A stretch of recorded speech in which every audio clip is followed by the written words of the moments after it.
ತಬ್ಬಲಿ ದೊರೆ ನೀನು ರಾಜ್ಯವಿಲ್ಲಿ ಇಲ್ಲ.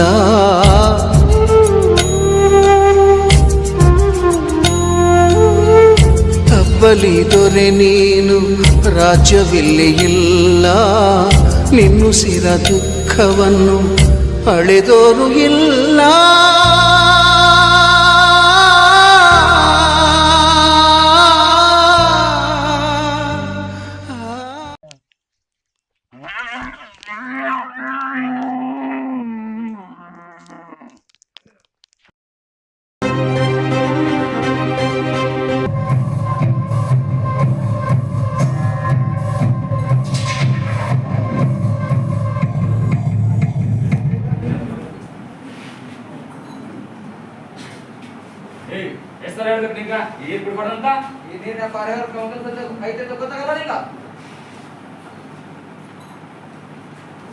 ನಾನು ಚತುರ್ದಶಕ ಭುವನ ಭಯಂಕರನಾದ ಲಂಕೇಶ್ವರ ದಶಕಂಠ ರಾವಣ.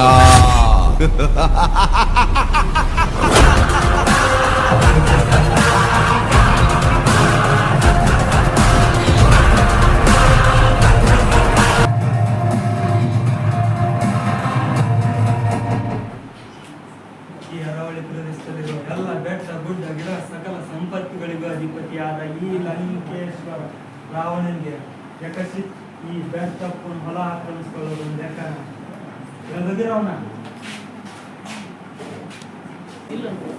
ಜನಿಸಿದವನು ಮರಣ ಹೊಂದುವುದು ನಿಶ್ಚಿತ, ಮರಣ ಹೊಂದಿದವನು ಮತ್ತೆ ಜನ್ಮ ಪಡೆಯುವುದು ಸಹ ನಿಶ್ಚಿತ. ಅದರ ಬಗ್ಗೆ ಹೆಚ್ಚು ದುಃಖ ಪಡಬಾರದು. ಈ ನಾಟಕವನ್ನು ಪ್ರಸ್ತುತಪಡಿಸಲು ಅನುವು ಮಾಡಿಕೊಟ್ಟಂತ ನಮ್ಮ ಕಾಲೇಜಿನ ಪ್ರಾಚಾರ್ಯರಾದ ಡಾಕ್ಟರ್ ಗಂಗೂಬಾಯಿ ಪವಾರ್ ಮೇಡಮ್ ಅವರಿಗೆ ಧನ್ಯವಾದಗಳನ್ನು ತಿಳಿಸುತ್ತಾ, ಹಾಗೂ ಈ ಕಾರ್ಯಕ್ರಮವನ್ನು ವೀಕ್ಷಿಸುವಂತ ನನ್ನ ವೀಕ್ಷಕರಿಗೆ ಧನ್ಯವಾದಗಳು. ಈಗಾಗಲೇ ಈ ನಾಟಕವನ್ನು ಮುಕ್ತಾಯವಾಗಿದ್ದು ಕೆಲವು ವೀಕ್ಷಕರಿಗೆ ಅರ್ಥವಾದ ಕಾರಣ ಈ ನಾಟಕವನ್ನು ಡಾಕ್ಟರ್ ರಾಜ್ಕುಮಾರ್ ಅವರಿಗೆ ಕೃತಜ್ಞತೆಗಳನ್ನು ಸಲ್ಲಿಸುತ್ತಾ, ಈ ನಾಟಕವನ್ನು ಮತ್ತೊಮ್ಮೆ ಸವಿಸ್ತಾರವಾಗಿ ನಿಮ್ಮ ಮುಂದೆ ಪ್ರಸ್ತುತಪಡಿಸಲು ಬರುತ್ತಿದ್ದಾರೆ ನನ್ನ ಗೆಳೆಯರ ಬಳಗದಿಂದ.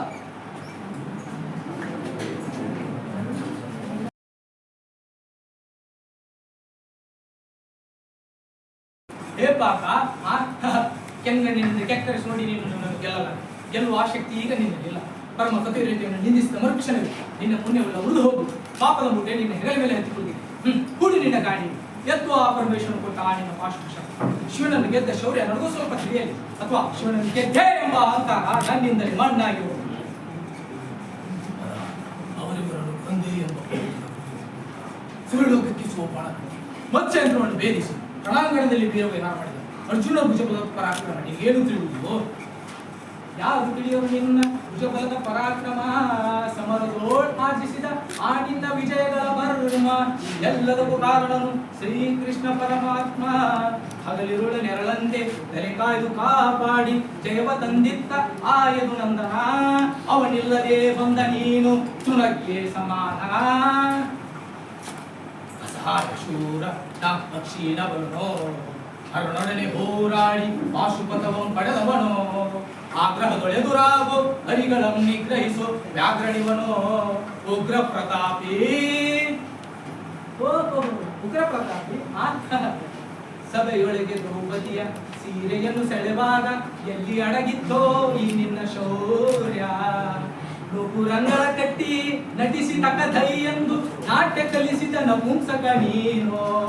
ಚಕ್ರವ್ಯೂಹದ ನುಗ್ಗಿ ಛಲದಿಂದ ಛೇದಿಸದೆ ಮಗನನ್ನು ಬಲಿ ಕೊಟ್ಟ ಭ್ರಷ್ಟ ನೀನು.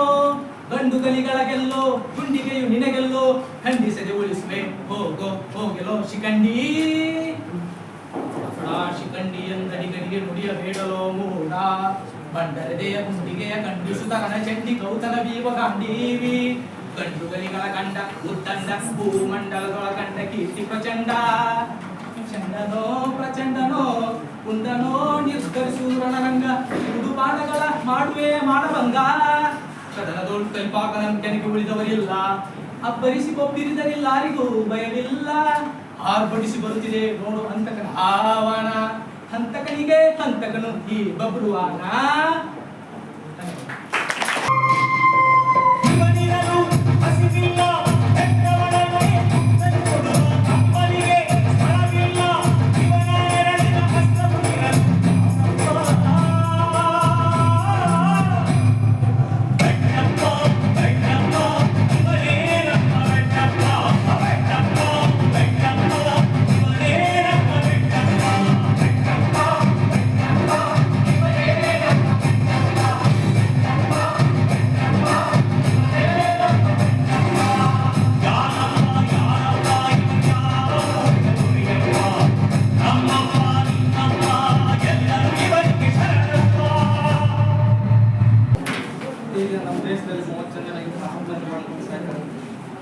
ನಾನು ಕೂಡ ಭೂಮಿ ತಾಯಿಯನ್ನು ನಂಬಿ ಬದುಕುವವನು. ಆದರೆ ಈಗ ಹಳಾದ ಕಾರ್ಖಾನೆಗಳು ಬಂದು ನಮ್ಮ ಜನರ ಆರೋಗ್ಯ ಮತ್ತು ಬೆಳೆಯನ್ನು ನಾಶ ಮಾಡ್ತಾ ಇವೆ. ಆದರೆ ನಾನು ಈಗ ಯಾವುದಕ್ಕೂ ಬಗ್ಗುವವನಲ್ಲ.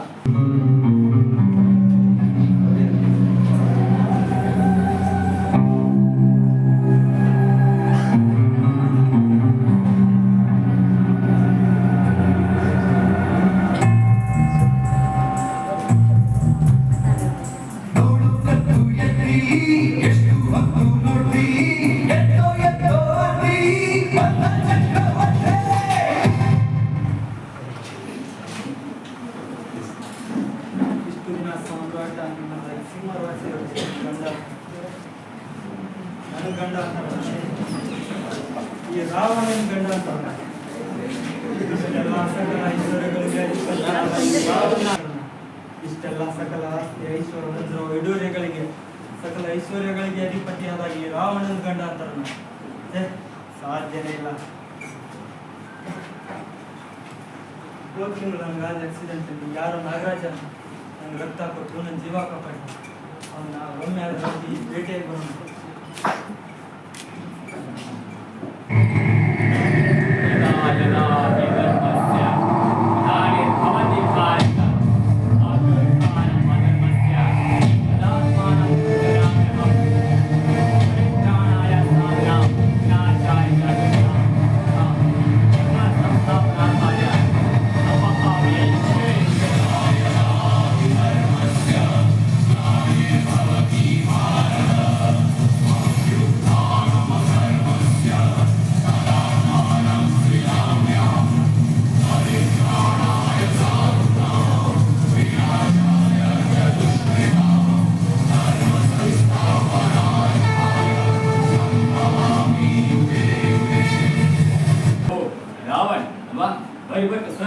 ನಮಸ್ಕಾರ ನಾಗರಾಜ್ ಅವರೇ.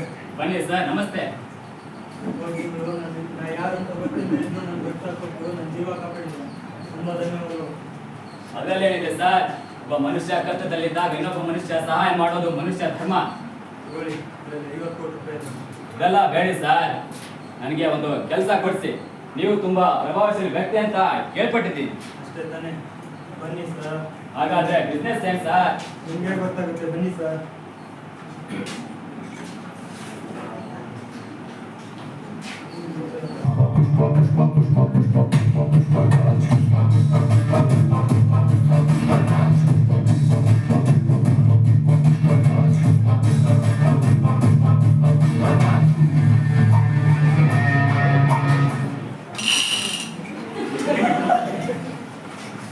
ಯಾಕೋ ಈಗ ತಿಂಕೆ ಸ್ವಲ್ಪ ಮಿಸ್ ಆಯ್ತು. ಎತ್ತರಲೇ ಕೊಡ್ಲಿನ ಬಿಡಲಿ ಮರಣ. ಈ ಸೆಕ್ಟಲ್ಲಿರೋ ಈ ಮರಗಳೆಲ್ಲ ಇವತ್ತು ಖಾಲಿ ಆಗ್ಬೇಕು. ಯಾಕೋ ಇತ್ತೀಚೆಗೆ ಅಂಕೋಲಿಗಳು ತುಂಬಾ ಜನ ಹಾವಿನಿಂದ ಸಾಯ್ತಾರೆ. ಬೇಗ ಬೇಗ ಮರ ಕಡಿರೋ. ನಾಳೆ ಆ ಸೆಕ್ಟರ್ ಎಲ್ಲ ಮರಣ ಖಾಲಿ ಮಾಡ್ಬೇಕು.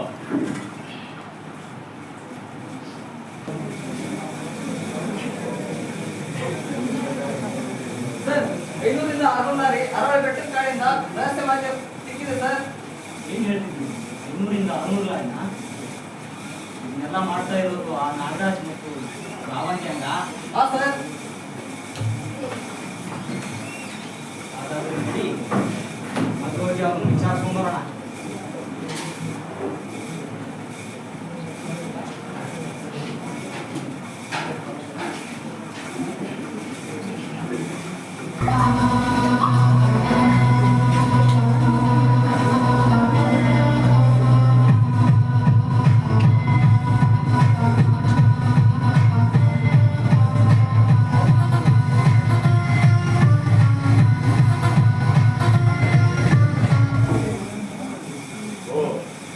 ಬಂದ್ರು ಫಾರೆಸ್ಟ್ ಆಫೀಸರ್.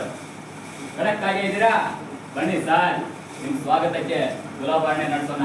ಒಂದ್ ತಗ್ಗಿಲಿ ನೀವು, ಇನ್ನೊಂದ್ ತಗ್ಗಿಲಿ 5 ರೂಪಾಯಿ ತೆರಿಗೆಯಾದ ನೋಟು. ಓ, ಕಾಡಿನ ಕಳೆದಂದೇಲಿ 500 ರೂಪಾಯಿ ನೋಟಿನ ತುಲಾಭರಣ. ನೋಡ್ರಿ ಕಾನ್ಸ್ಟೇಬಲ್ರೆ, ಹಾಗೇನಿಲ್ಲ ಸರ್, ನಾವು ಕಾಡು ಬೆಳೆಸಿ ನಾಡು ಉಳಿಸಿ ಅಣ್ಣೋರೇ. ಮಾಡೋದೆಲ್ಲ ಕಾಡುಗಳ ವೀರಪ್ಪನ ಕೆಲಸ, ಆಗೋ ಮಾತೆಲ್ಲ ವರ್ಕಳಿಸ್ಬೇಕು. ನಾರ್ಮಲ್ ತಿಮ್ಮಕ್ಕನ ಶಿಷ್ಯ ಅಂತ. ಅತಿಥಿಯಾಗಿಯೇ ಬಂದಿದ್ದೀರ. ಅತಿಥಿ ಸತ್ಕಾರ ಮಾಡಿಕೊಳ್ಳುವುದು ನಮ್ಮ ಧರ್ಮ. ಅತಿಥಿಯಾಗಿ ಬಂದು ಅತಿಥಿ ಸತ್ಕಾರ ತಗೊಂಡು ಬಂದ್ವ ಓದ್ವ ಅನ್ನೋದೇ ನಿಂತರೆ ಈ ನಡೀತಾ ಇರುವ ಕಾಡಿನಲ್ಲಿರುವ ಎಲ್ಲ ಕೆಲಸಗಳಿಗೆ ಬೇಗ ಮುಕ್ತ ಆಗಿದೆ. ತುಂಬ ಒಳ್ಳೆಯದು.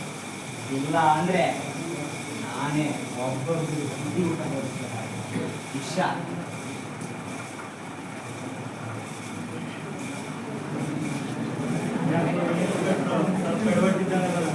ಯಾವುದಕ್ಕೂ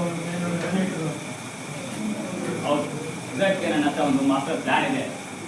400ರಿಂದ 500 ಲಾರಿಲಿ ಮೆಡಿಕಲ್ ಪ್ಲಾಂಟ್ ಹೋಗ್ತಾ ಇದೀವಿ ಅಂತ ಬ್ರೇಕ್ ಮಾಡೋಣ. ಮೊದಲೇ 100 ಲಾರಿಲಿ ನಿಜವಾದ ಮೆಡಿಕಲ್ ಪ್ಲಾಂಟ್ ನೀವು ಇದೆ, ಹಿಂದೆ ನಾನು ಮಾತಾಡ್ತೇನೆ. ಸರಿ, ಹಾಗೆ ಮಾಡೋಣ. ಇನ್ಸ್ಪೆಕ್ಟ್ರೆ, ಏನೋ ನನ್ನೇ ಅರೆಸ್ಟ್ ಮಾಡ್ತಿದ್ರ? ರಾವಣ್, ನೀನು ನಿಜವಾಗ್ಲೂ ಹುಷಾರಿ ಕಣೋ. ನೀನನ್ನು ಅರೆಸ್ಟ್ ಮಾಡಿಸಿದ್ದು ಆ ನಿನ್ನ ಪಾರ್ಟ್ನರ್ ನಾಗರಾಜನೇ. ಏನ್ ಹೇಳ್ತಿದ್ರ? ಕಾಳೇಶ.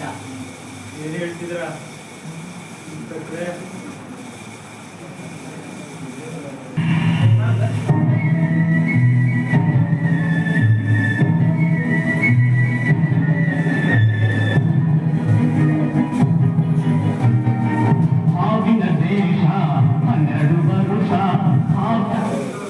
ಹೌದು, ಸರ್ ಹೇಳ್ತಿರೋದು ನಿಜಾನೇ. ಫಸ್ಟ್ ಆಫ್ ಆಲ್ ನಾನು ನಿನ್ನ ಮರ್ಡರ್ ಮಾಡಕ್ಕಂತಾನೆ ಟ್ರೈ ಮಾಡಿದ್ದು, ಆದ್ರೆ ಅದೇ ನೀನು ತಪ್ಪಿಸ್ಕೊಂಡು ಬಿಟ್ಟೆ. ಅವಾಗ ನಾನೇ ನಿನಗೆ ಬ್ಲಡ್ ಕೊಟ್ಟು ನಿನ್ನ ಜೀವ ಕಾಪಾಡಿದ್ದು. ಇಷ್ಟೆಲ್ಲ ನೀನ್ ಯಾಕೆ ಮಾಡಿದ್ದು? ಅದೆಷ್ಟೋ ಪ್ರಾಣಿ ಪಕ್ಷಿಗಳನ್ನ ರಕ್ಷಣೆ ಮಾಡ್ತಿರೋ ನಾನು, ಆದ್ರೆ ಹಣದ ಆಸೆಗಾಗಿ ಅರವಳಿ ಬೆಟ್ಟದಲ್ಲಿರೋ ಅದೆಷ್ಟೋ ಪ್ರಾಣಿ ಪಕ್ಷಿಗಳನ್ನ ಕೊಲೆ ಮಾಡ್ತಿರೋಣ ನೀನು. ನೀನು ಹೇಳ್ತಾ ಇರೋದು ನಿಜಾನೇ ಕಾಳೇಶ. ಕಳ್ಳ ರಾಜಕಾರಣಿಗಳೇ ಆಳ್ವಿಕೆ ನಡೆಸುತ್ತಿರುವಾಗ ಇಂಥವ್ರಿಗೆಲ್ಲ ಶಿಕ್ಷೆ ಆಗುತ್ತಾ? ಹೌದು, ನೀವು ಹೇಳೋದು ನಿಜಾನೇ, ಆದ್ರೆ ಇದಕ್ಕೂ ನನ್ನ ಹತ್ರ ಒಂದು ಮಾಸ್ಟರ್ ಪ್ಲಾನ್ ಇದೆ. ಏನ್ ಮಾಡಿದ್ರು ಕಾಳೇಶ? ಇದೊಂದು ಸ್ನೇಕ್ ಪಾಯ್ಸನ್. ಈಗ ಅವನು ಸೀದಾ ಗೋಮಾನೆ.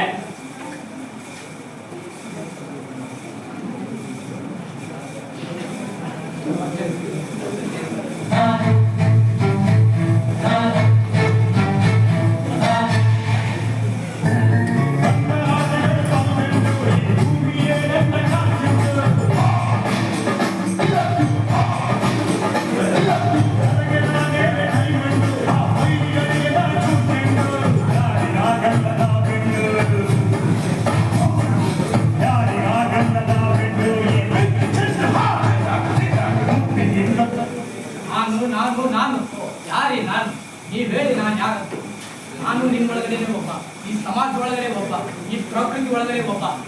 ಅದೇ ಇಡೀ ಪ್ರಕೃತಿನೇ ನಂದು ಎಂದು, ಇಡೀ ಪ್ರಕೃತಿನೇ ನಾಶ ಮಾಡಲು ಹೊರಟಿದ್ದಾನೆ ಈ ಪ್ರತಿಯೊಬ್ಬ ನಾನು.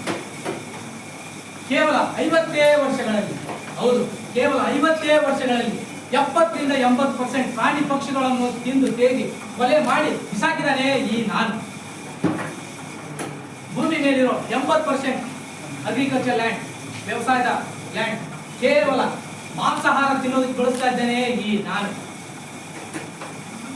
ಪ್ರತಿಯೊಬ್ಬ ನಾನು ಪ್ರಜ್ಞಾಪೂರ್ವಕವಾಗಿ ಸಸ್ಯಾಹಾರಿಗಳಾಗಿ ಸಿರಿಧಾನ್ಯಗಳನ್ನು ತಿಂದು 80% ಅಗ್ರಿಕಲ್ಚರ್ ಲ್ಯಾಂಡ್ ಅನ್ನು ಮತ್ತೆ ಫಾರೆಸ್ಟಿಫಿಕೇಶನ್ ಅಂದ್ರೆ ಅರಣ್ಯೀಕರಣ ಮಾಡಿದರೆ ಈಗ ಆಗುತ್ತಿರೋ ಮಹಾಪ್ರಕೃತಿ ವಿಕೋಪಗಳು ಇವುಗಳನ್ನೆಲ್ಲ ತಪ್ಪಿಸಬಹುದು. ಇಲ್ಲದೆ ಹೋದ್ರೆ ಇದೇ ವಿಕೋಪಗಳಲ್ಲಿ ಪ್ರತಿಯೊಬ್ಬ ನಾನು ನಾಶವಾಗಬೇಕಾಗುತ್ತೆ. ಹುಷಾರ್. ಇದೇ ಈ ನಾಟಕದ ಸಂದೇಶ, ಇದೇ ಭಗವದ್ಗೀತೆಯ ಸಾರ. ಸಂಭವಾಮಿ